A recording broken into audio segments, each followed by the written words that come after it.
Thank you for watching my presentation on life insurance. When evaluating on how much life insurance you need to take into account several factors. You would need to add up your short-term needs, your long-term obligations, family maintenance expenses, and finally, your resources. Step 1. Add up all of your short-term needs. These can be placed into 3 separate categories: final expenses, outstanding debts, and emergency expenses.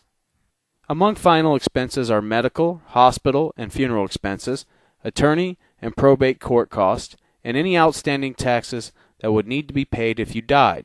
In this example, we'll make this a total of $97,000. Among typical outstanding debts are credit card balances, auto loans, college loans, and all other outstanding bills. This would be a total of $55,000.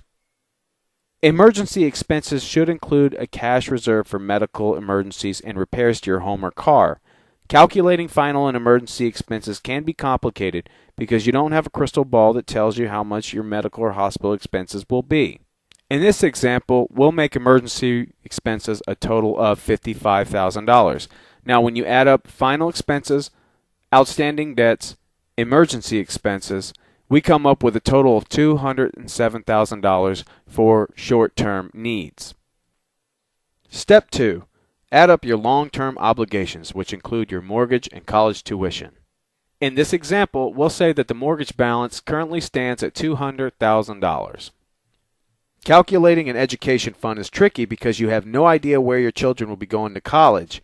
Perhaps the best method is to use the present average college cost in the United States and the number of years away your children are from entering college. The average college costs for the 2009-2010 school year were $7,000 annually for a public 4-year institution. This tuition cost represents an increase of 6.5 and 4.4% respectively from the previous school year. 7,000 times 4 equals 28,000. Now if we have 2 children, 28,000 times 2 will be a total college tuition cost of $56,000. This would bring our total long-term needs at $256,000. Step 3. Now we'll calculate family maintenance expenses. These include such necessities as childcare, food, clothing, utility bills, entertainment, travel, and transportation. Calculate this figure based on a year's worth of expenses, then multiply that number times the number of years you want to provide this income. In this example, we'll use a total of $37,000 for maintenance expenses. Now that you have tallied all of your income needs, figure out what resources you have to meet them. To do this, add all available savings, stocks, bonds, mutual funds, the death benefit payable under existing life insurance such as group life through your employer, and Social Security. You and your spouse can find out how much you'll get through the Social Security Administration by visiting their website, where you can get an estimate of how much you should have in your Social Security benefits. It's important to count only liquid assets, those that could be quickly converted to cash among your resources. You shouldn't count items such as your home or automobile, because selling them for cash after you die would mean changing your family's lifestyle. In this example, we'll make the total resources $80,000. And finally, step 5. Calculating this figure will help us determine the total insurance that we will need. Subtract your resources, $80,000, from the amount of capital needed to meet your family's total financial needs, which is $500,000.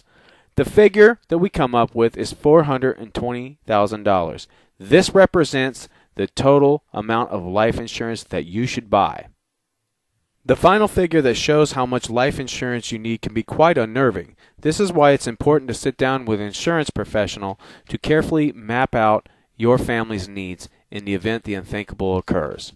If you would like more information on your family's life insurance needs, visit www.erickingsleyiinsurance.com or call toll-free 888-367-5219.